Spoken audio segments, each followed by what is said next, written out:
There was another notable moment from the press conference, but I have chosen not to discuss the red panties. I don't think it's appropriate.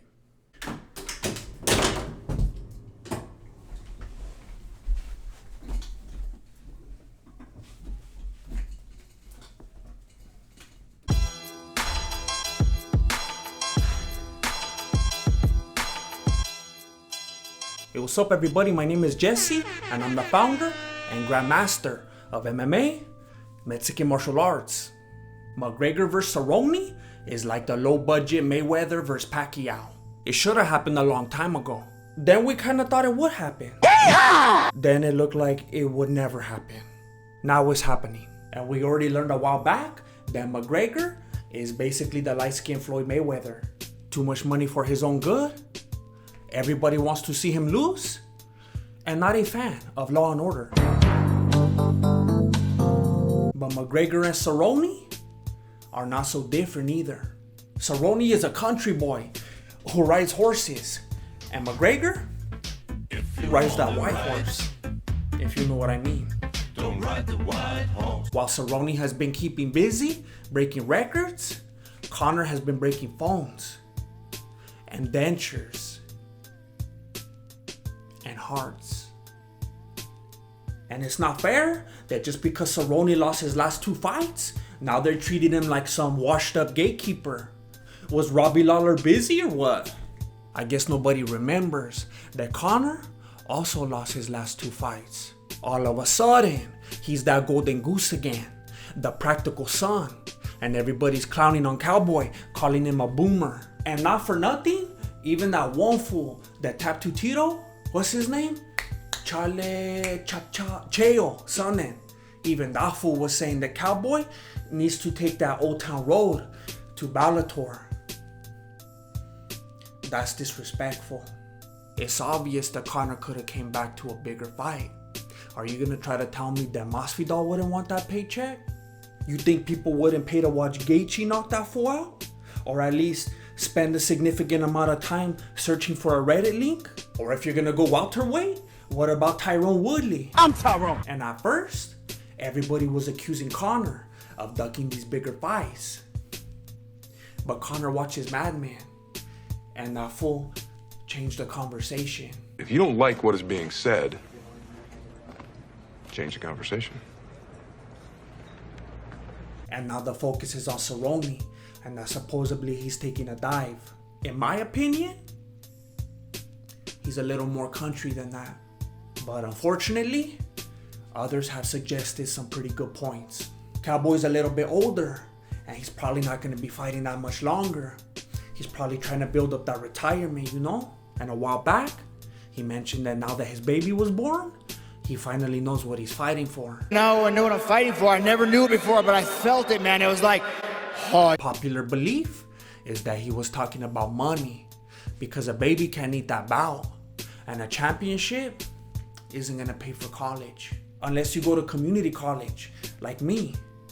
And I came out just fine. But taking a dive for Conor, that's a university and a lot of trips to Boot Barn. But remember, this narrative only exists because of Conor talking papas. Cowboy would never do this. The guilt will keep him up at night. He would lie awake for hours. Sleep would flee from his eyes. I should know. Not because of guilt, because of Netflix. But it's still very tiring. McGregor and his big mouth are what started these rumors. And it's what started the whole fight to begin with. A few years ago, during a press conference, Conor started disrespecting the 155 division. He said that they were too slow. Too slow. Too stiff. I see stiffness. And appeared to be stuck in the mud. I feel like they're stuck in the mud. He said that they will be easy to snap in half. I'd snap you in half. And he was right. Years later, when he moved up to 155, he was slow, stiff, appeared to be stuck in the mud, and Khabib almost snapped him in half before Herb Dean stepped in. There was another notable moment from the press conference, but I have chosen not to discuss the red panties. I don't think it's appropriate.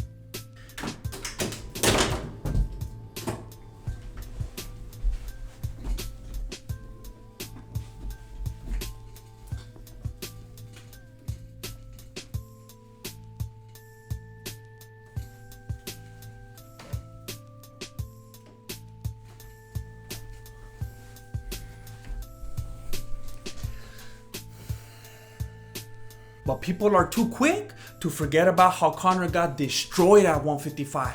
Everybody's looking at his alarming body transformation, like if that's gonna do him any good at welterweight.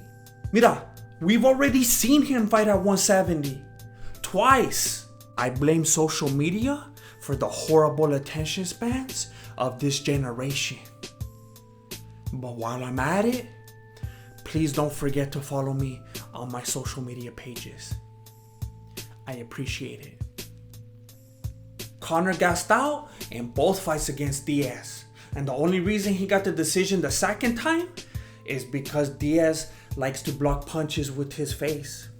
And Conor wasn't even jacked in those fights. He just got a little bit chunky, like Raging Bull. Imagine how fast he'll gas out now with all the muscle mass. That fool's gonna be throwing less than Mero in championship rounds. Mero, you know I love you, but you gotta throw more, homie. Conor at 170 is like Conor at 155, which is no longer depleting yourself to the point where you're basically fighting someone with the body of a child. It's basic math. When Conor goes up in weight, he goes down in rankings. But does he? Does he get beat? Yes. Does he get humiliated? Definitely. Does he get exposed to the point of no return? I think we all know the answer. Then with this knowledge and the fact that that fool hasn't fought in well over a year, how is he still so high in the rankings? He never even earned his spot in the lightweight division to begin with.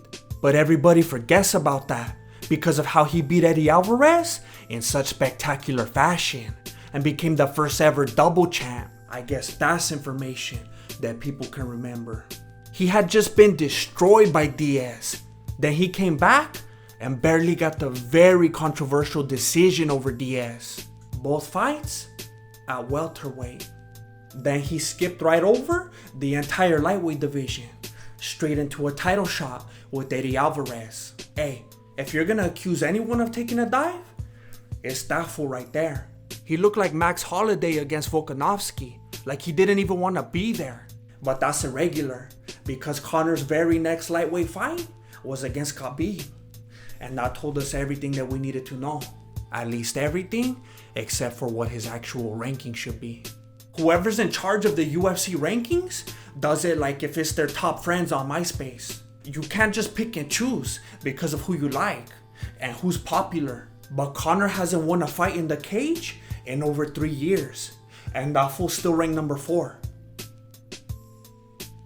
You know what this means for Conor? Conor's like a little kid that doesn't get spanked. I said it. That fool already knows that he could just do whatever he wants, and he's always gonna have the big fights right at his fingertips. He has nothing to lose. But Cowboy, at his age, with the wear and tear on his body, 2-fight losing streak, he has too much to lose and a title shot to gain. That fool's hungry.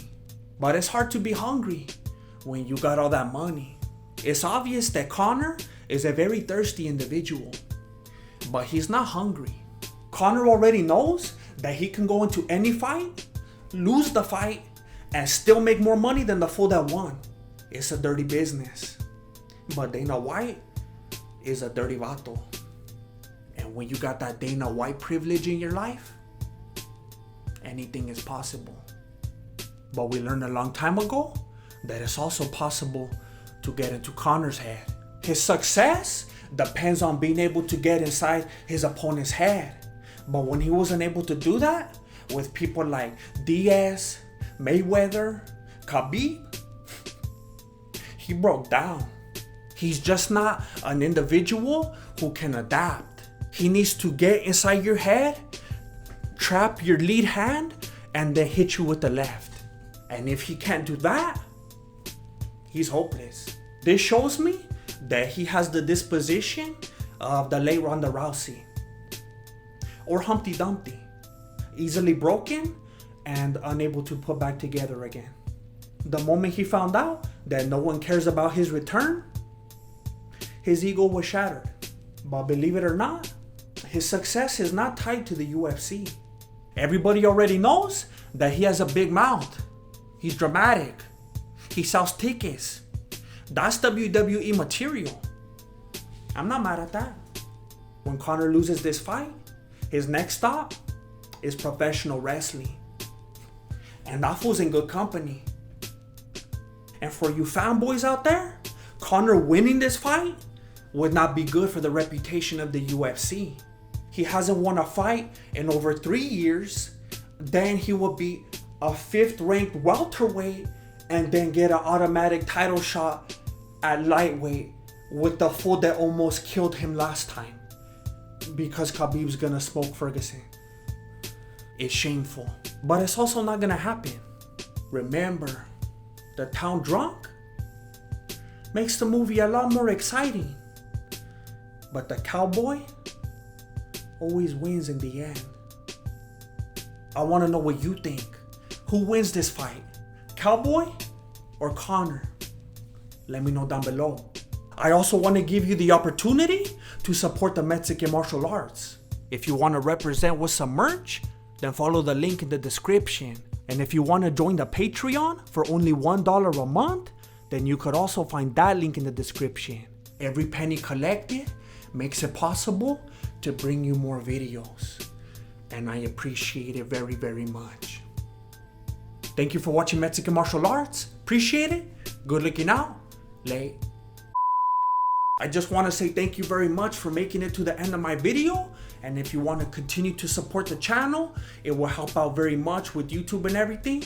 If you would click on one of these also, or if they're over here, I always forget how I'm going to end the video, but they will be somewhere and they will be clickable. So please consider watching them.